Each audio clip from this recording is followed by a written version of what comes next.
Marge, the floor is yours. No, no, no, please introduce the topic, Okay. what it means. So the topic we have today is karma versus Lila.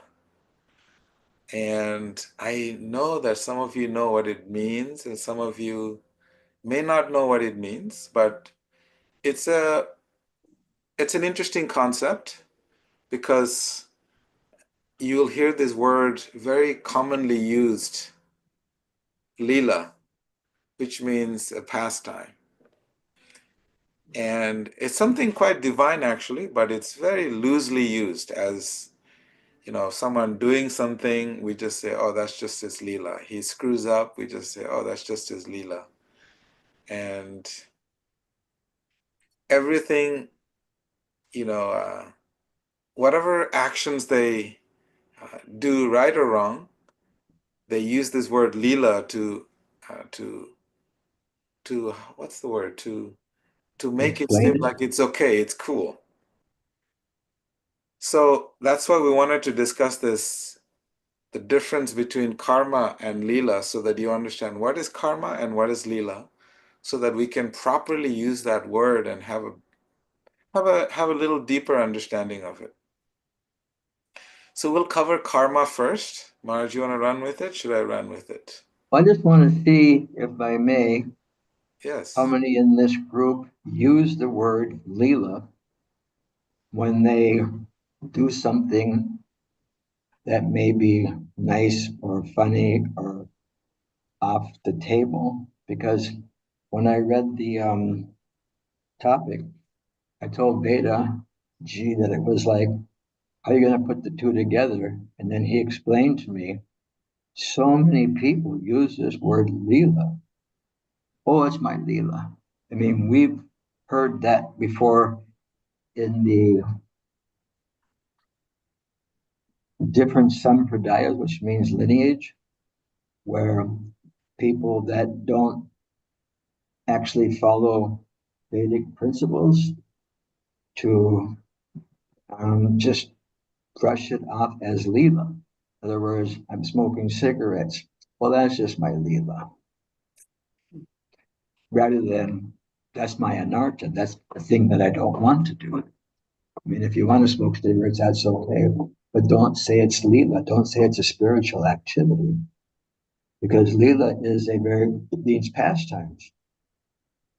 And the Supreme Lord, the Supreme Being, um, has unlimited pastimes. And this is literally unlimited pastimes. Just like we have many, many activities, many, um, sorry, turn that thing off. Many different activities that we perform, and we're known by those. Many of us have different names based on some of the things that we did or some way with which we look. Um, uh, I think Kobe Bryant was called the Black Mama, Mama. What was that?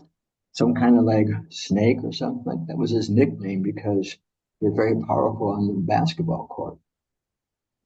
So, how many of you have heard people use the word Leela, or how many of you use the word Leela in what would you how do I say it in your everyday vernacular, the things that you say or hear people say? Is that a common word to use? Leela. It's becoming common. It's becoming okay. So the point of Leela, I mean, let's go to karma. There's a great that Sanskrit scholar. His name is Hridayananda Das Swami. Got his PhD in Sanskrit from Harvard, 2.5 years. And he explains to us that the word karma comes from the root word kriyate. And that root word kriyate means simply to do, or to act. And so our karma literally means that which we do. We use this word karma quite loosely in the world. I mean, even like if you read like a news article, it'll say the karma, or the guru, or they have all these words that they take from the Vedic teachings and use them in their everyday talks. So karma is like a unique thing in that I just sent a little note to Vedasar, Vedaji, and it was like we blame the Supreme Being for our being stuck in the material atmosphere. In other words, due to our bewilderment, we're bewildered in this material world. We ask anybody who they are, and they'll identify themselves with some part of their personality or some part of their physical nature. Who are you? Well, I'm Vedaji Swami. I was born in North Dakota, etc., etc. That's just everything in the body. But what we really are is we're the Atma, we're the soul inside. And in that forgetful condition, when the Atma slips or slides from the kingdom of the Lord into the material world, then he's subjected to the laws of karma. The laws of karma. There's laws of karma. I think it's actually a physics thing. That which acts has an opposite and equal reaction and stuff like that. And so everything we do creates a certain type of energy or a certain type of reaction for us. And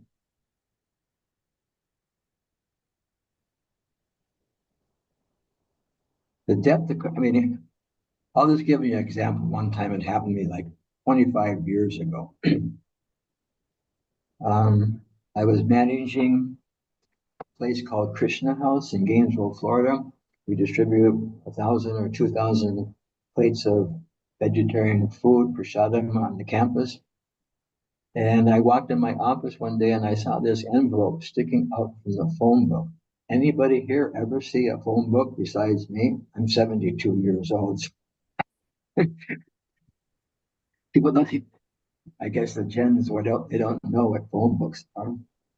And I pulled it out, and it was a letter I was sending to the electric company to pay for my electricity.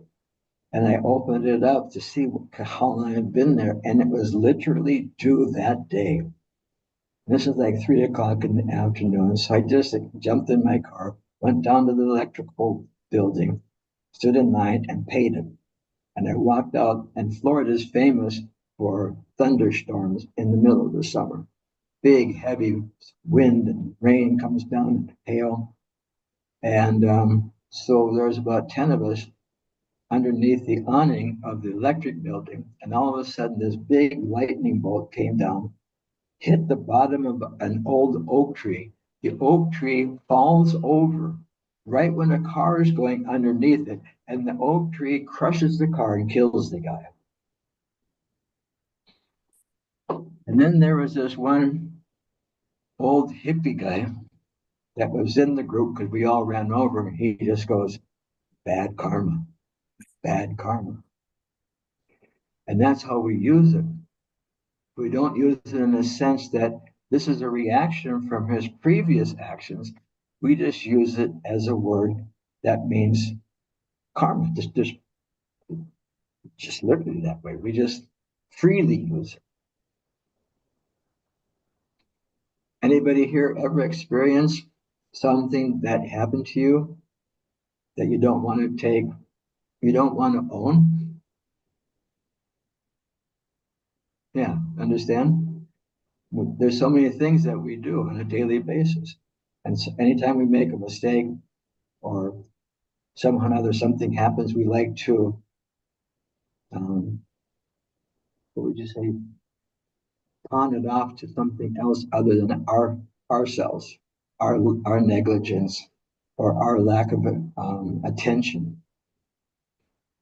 So this is one of the things that we use in karma. So Veda, anything you want to add to karma? I don't know where Yeah. you normally go on your programs. I don't want to overdo, underdo, No, I but think I think you nailed it. You nailed it. So yeah, karma can be looked at it from a philosophical perspective, from an ethical perspective, and also from a practical perspective. So if we just, Maharaj was just explaining the causality, the causation principle, the philosophical principle of karma, how there is there is actions and there is reactions. It's a moral law. It's a cosmic universal governing law. And just as, the cities have traffic lights and they have traffic rules. And when you follow them, everything goes good. And when you don't follow them, then you could harm yourself or you could harm others.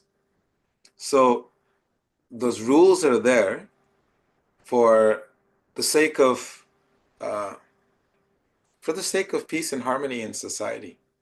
And that's why these laws of karma are universal, and it keeps the moral codes intact, and people can be happy and there is peace and harmony in the world. The question may be asked, why is there so much disharmony? Why there is no peace? And we can also just say it's just karma. But it's good to understand the philosophical principles behind it. And every karma, it's an action, but it also has an intention. And the intention with the action, it varies.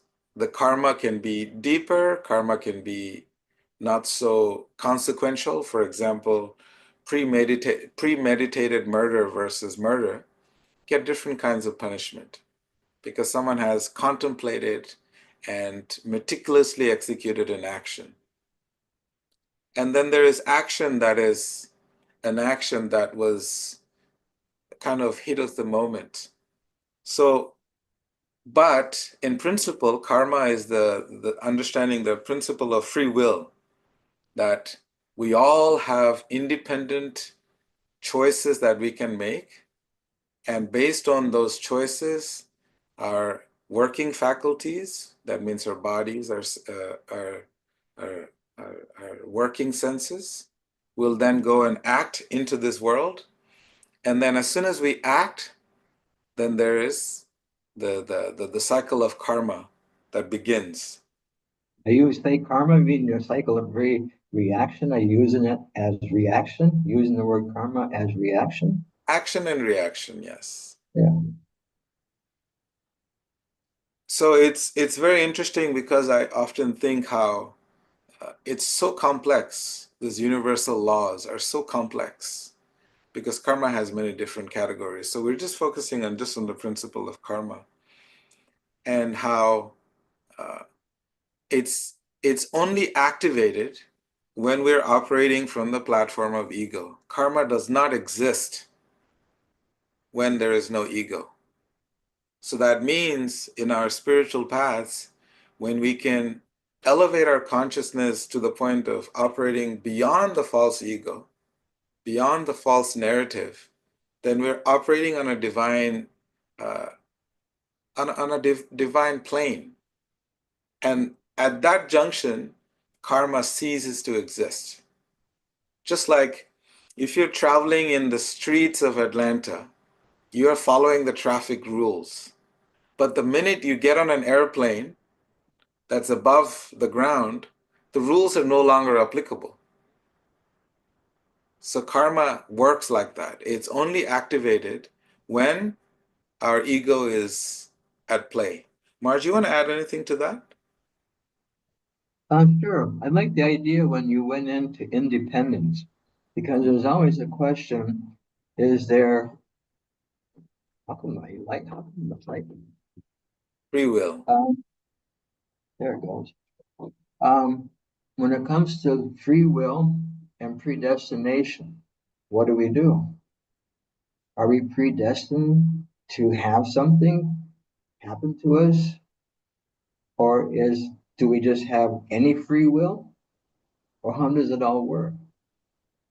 So the Supreme Being is known as Sarat, meaning he has full independence. And because we're part of that complete whole, we have uh, partial independence.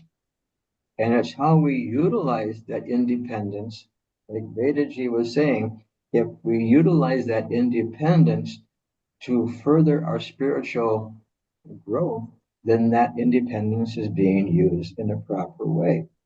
But if we use it in an improper way, we run the red light.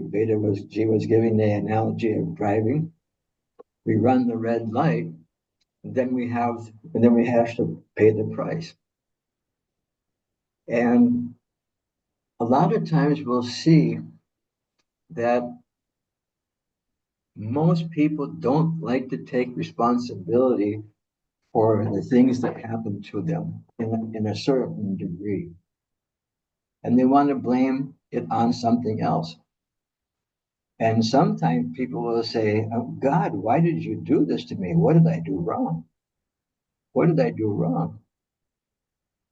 And so I'll give an analogy for independence being misused as soon as Vedasar finishes his statements.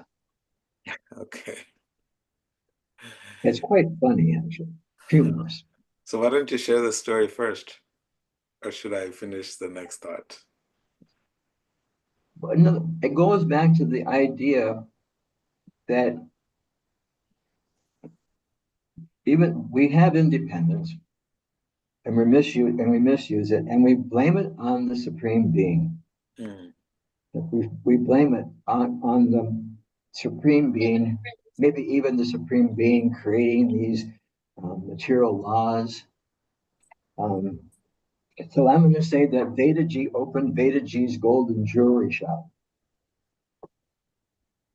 And I'm RTS the thief.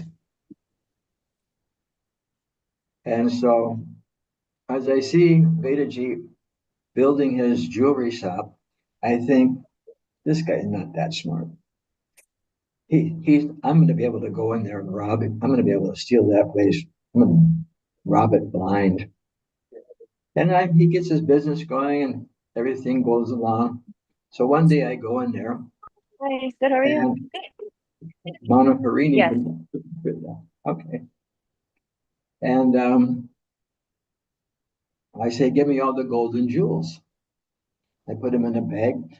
But little do I know, Veda's not that dumb. He's actually pretty smart. He has a little button he pushes with his foot that I can't even see behind the counter. And immediately it alerts the police that this place is being burglarized. And he also has, what do they call it? Those cameras that take evidence, Surveillance cameras? surveillance cameras. You can't even see them. They're just such little tiny ones. You got the state of the art surveillance cameras where I'm caught on film. And then when I go out the door, the police grab me. They're already there. And they said, Veda, is this the person that robbed you? Yeah, it was RTS. It was RTS. He's the one that robbed me. So they checked my bag and it's full of golden jewels. He says, are these yours, Veda? Yeah, that's what he took out of my shop. I can show you on the surveillance cameras right here. I can just show you. So the police take me to jail and they put me in jail. So I go before the judge and the judge says, RTS, how do you plead? I said, Your Honor, I am 100% innocent. And the judge says, RTS, Vedaji identified you. He has you on video surveillance. The police met you at the door. They found all the goods in your bag. How is it possible that you're innocent? This goes by having independence given to us by the Lord.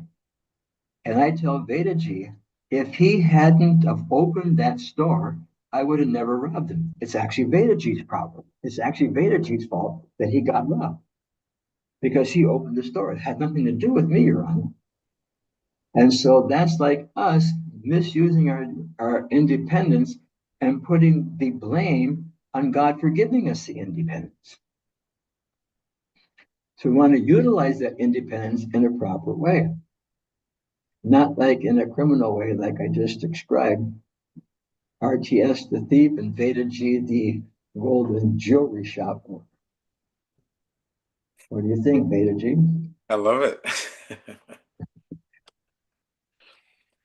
Yeah, I was thinking of that story that we were told as a kid of the sage when he was a young boy and he was playing around and he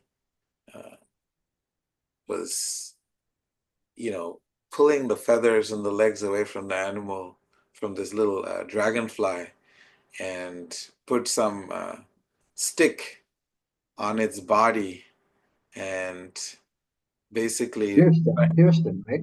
pierced him, yes, and trying to watch this, dragonfly struggle to fly away. And finally, when he ends his life and he goes to Yamaraj, the god of justice, and he is completely appalled at the decree that Yamaraj passes, the decision to punish him for that crime. And he couldn't recollect and he couldn't remember. And there I remember in that story, it was in the Mahabharata, Atma Tattva used to tell us this story. And Yamaraj's secretary, Chitragupta, Chitra means picture, Gupta means hidden. So that hidden camera, the hidden photographer, the hidden videographer who takes images of all the activities that we do, he had to literally go through files, pulling out the record. One mistake out of all the actions in life. And so this principle that you're mentioning, that every action there is a reaction, even though it may seem like Is it just my computer that's stalling, or is everybody else's computer stalling? just yours, Maharaj. Okay, your internet connection is unstable. So is my mind.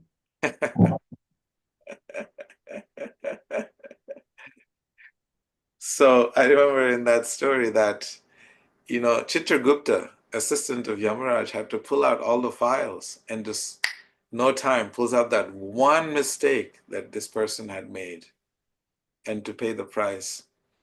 So I was just thinking how in this understanding the philosophical side of karma and the ethical side, and it talks about honesty and integrity from an ethical perspective, truth and integrity. And integrity means to do the right thing even when no one is watching you. That is one definition of integrity. And so, from an ethical perspective, looking at karma, it's about accountability. What you sow, so shall you reap. Is that some slogan like that, Raj?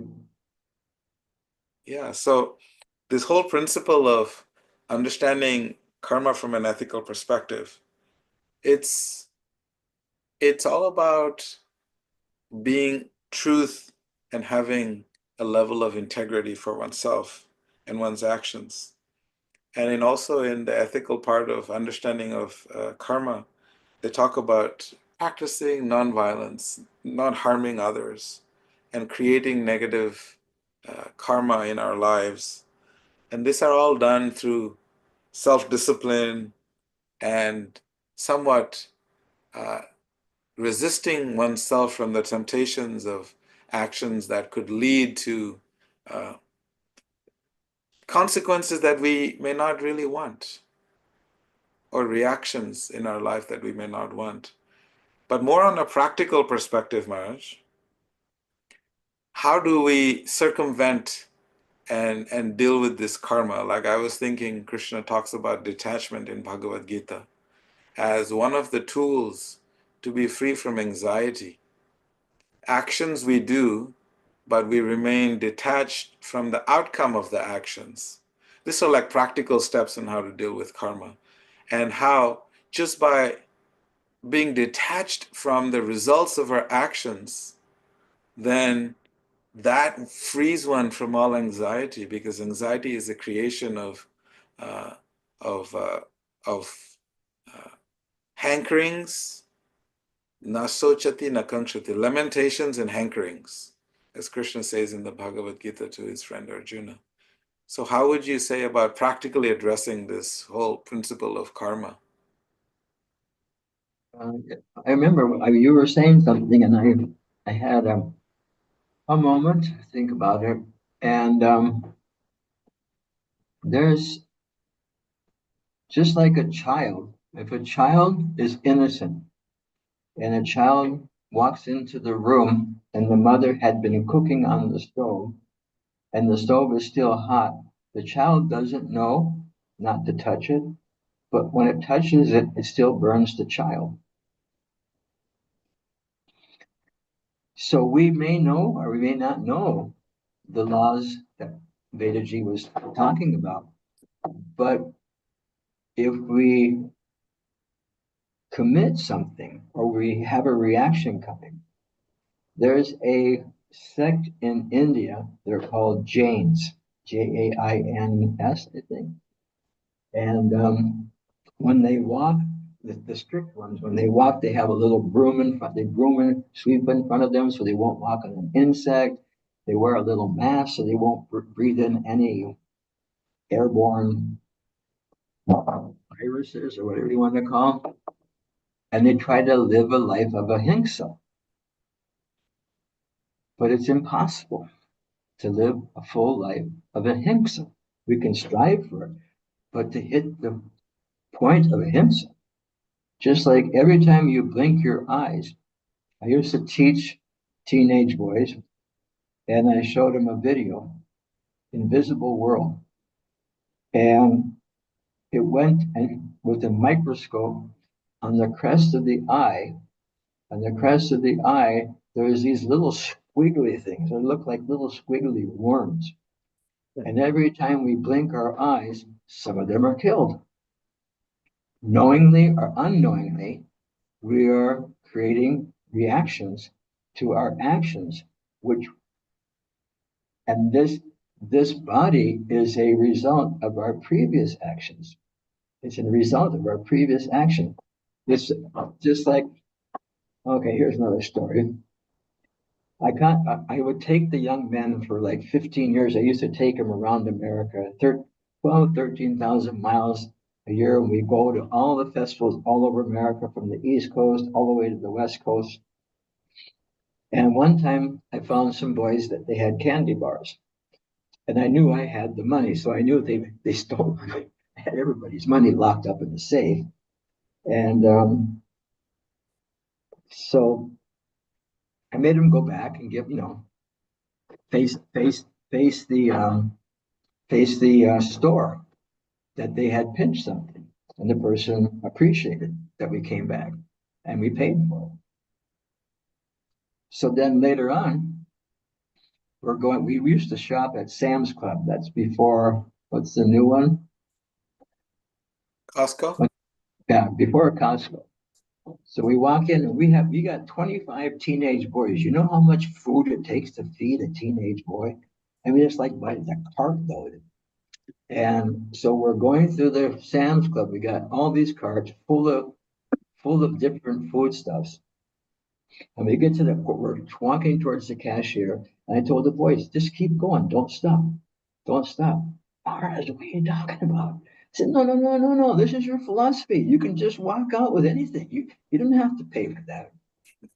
You don't have to pay for that. Just keep going. Maharaj, a candy bar is one thing, but 2 crates of food? This is ridiculous. I said, see how what it really is. It may be a little thing or a big thing. In Hindi, they say hira or kira.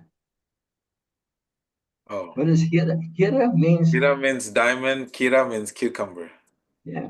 So you steal a cucumber or you steal a diamond? What are you? A thief. Even if you steal a cucumber, you're a thief.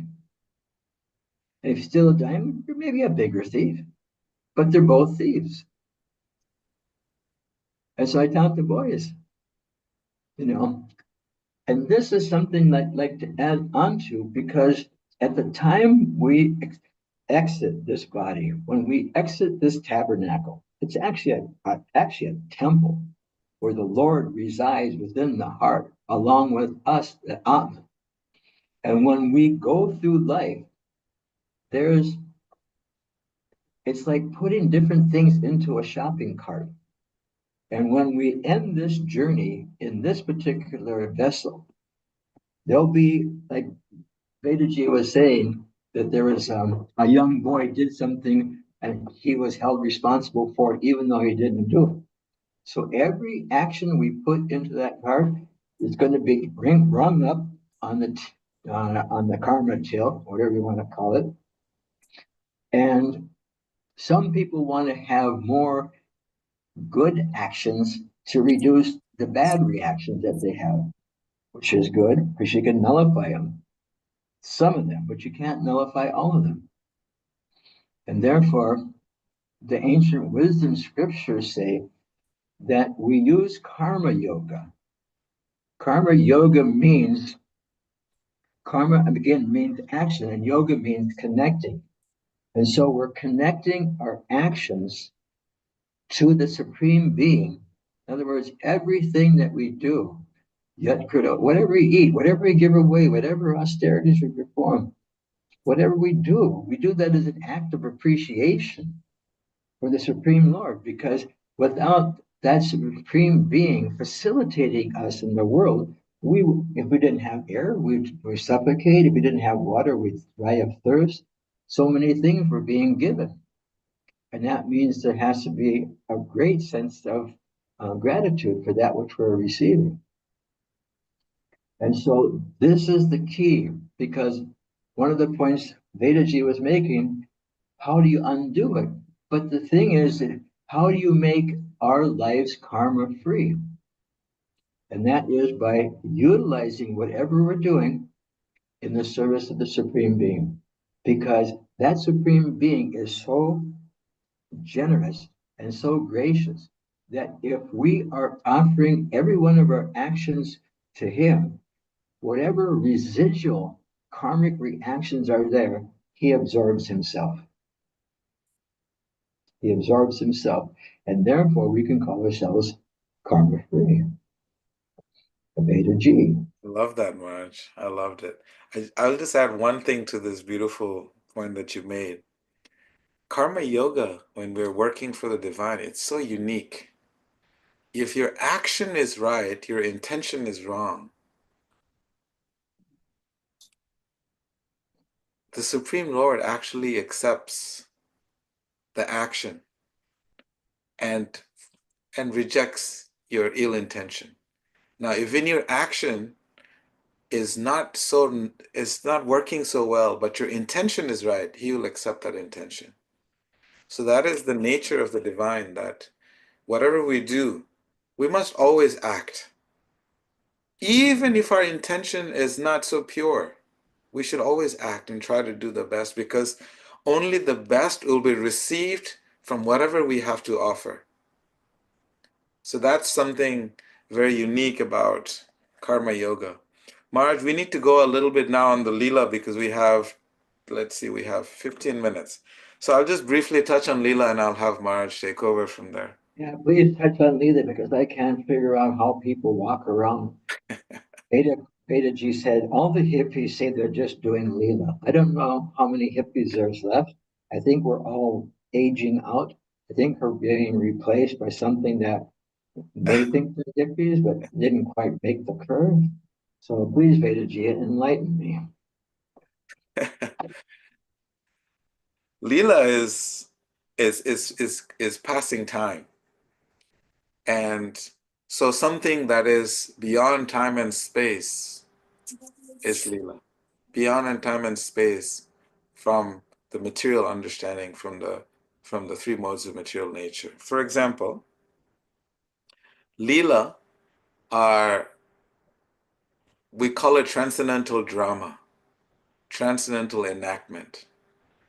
And those are, Leelas are done by beings that are beyond the three modes of material nature and operating beyond the fallible propensities of human nature, which means you're achyuta, you're infallible. That means you're divine. Your activities are then considered to be divine. All activities are divine. And that is what Leela is divine activities that are often not understood by the mind or the intellect. It is irrational sometimes, doesn't make any sense because it's beyond the senses. Lila is not something that is within the senses, it's beyond the senses. Senses cannot fathom, the mind cannot understand, intelligence cannot comprehend. Those activities are called Leelas.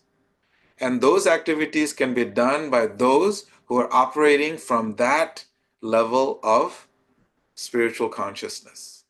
So, generally speaking, Leelas are done by spiritual beings and is done by God and is done by the divine. So, now then it begs the question, why is it the divine being does silly things? Like, for example, we'll be celebrating Ramachandra's appearance day. Most of you know Ram, we do the bhajan, we do the kirtan. He had an army of monkeys. Why would the divine being who is representing the ideal ruler and the upholder of morality be taking advice from monkeys? How is that? What sense does it make? It doesn't make any sense. So, but it makes all the sense from a spiritual perspective because these activities that are on a divine platform needs to be understood with divine consciousness. And that is why we have teachers and gurus that actually help us to understand things that don't make sense. Because human mind cannot focus, cannot concentrate, cannot remember. And human beings by nature have a tendency to do silly things. When people do crazy things, we remember that person did crazy things, or they do extraordinary things. We remember them because of their extraordinary activities. So similarly, God comes in different incarnations or avatars, and they come to teach these different principles that are extremely valuable and somewhat are lost in society. When you study the fourth chapter of the Gita, you'll understand where Krishna is explaining to his friend Arjuna, why does God descend into earth? Why does he even need to do that? And that explanation is given. So you know that there is 10 avatars, 10 incarnations of Krishna. So for example, the incarnation of Matsya, he comes as a fish. What sense does it make? It's fish. Like what value does it add to society? Very little understanding is there.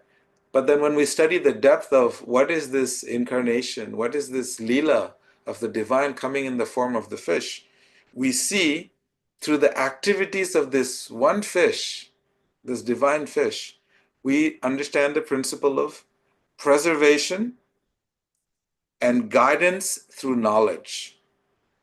This is what the fish, when you study the full story of the Matsya avatar, the incarnation of the fish, you'll understand the principle is how God descends to intervene when there's chaos. He comes just as a fish incarnation to teach that lesson. So every time an avatar comes in, which is another word that most of you know, avatar, when they incarnate, they come from outside into this planet to teach certain valuable lessons, and those are called Leelas. And those are Leelas that are so attractive because they're extraordinary things. And it is for our sake that we get to dive and find incredible, extraordinary things that are done by the divine so that it pulls us closer to connect with the divine. So there is the fish incarnation, and then there is the turtle incarnation. Can you imagine? God comes in the form of a turtle. Marge, you want to add anything about No, you Lila's? don't. I'm enjoying the story. So Kurma is the turtle, is the second incarnation of Krishna. He comes as a turtle for what? If you study that story, which you can read in the Srimad Bhagavad Puran, he comes to teach the importance of collective effort. Because you know, we went to Kumbh Mela, the churning of the mountain. There was a collective effort between the demons and the demigods. And what was the role of the Kurma? He came to get a back massage. Literally, the mountain rubbing on his back, he was just moving and they were churning the mountain. He was getting a nice little back massage. But the principle that he was teaching in that incarnation is what? Patience. Patience and perseverance. The demons and demigods were killing each other. They're just, like people do in this world. So he comes in that avatar, in that incarnation, Kurma, to teach. You want to add anything, Marge? I'm good. I mean, there's another avatar that comes along with Karma, Yes, yes, Mohini. yes. So yeah, so many beautiful stories are there that you can read in the yoga texts. And then he comes as a boar. Pigs are considered to be very dirty. Why does God become a pig? It's the principle he comes to teach the importance of rescue and restoration. Like you see where the world is going today. Who is going to come and rescue and restore? So, and he teaches through that boar incarnation divine compassion and strength. And then in the Narasimha, he comes as a half man and half lion. He's teaching that no matter what you do, as long as your heart is committed to your relationship with the divine will show up personally to protect you and will destroy the tyranny that is causing those dedicated souls. So this is what uh, Narasimha Avatar is teaching, is dharma over dogma. And then you have Vamana, this fifth incarnation, is teaching humility and cosmic authority. When you read that story, you'll find how. And the principle that he's teaching in that incarnation is humility as the most powerful force and the most powerful force uh, that can control anything and everything in the world. And then in Parasuram, the sixth incarnation, the lesson is destruction of corruption and restoration of justice.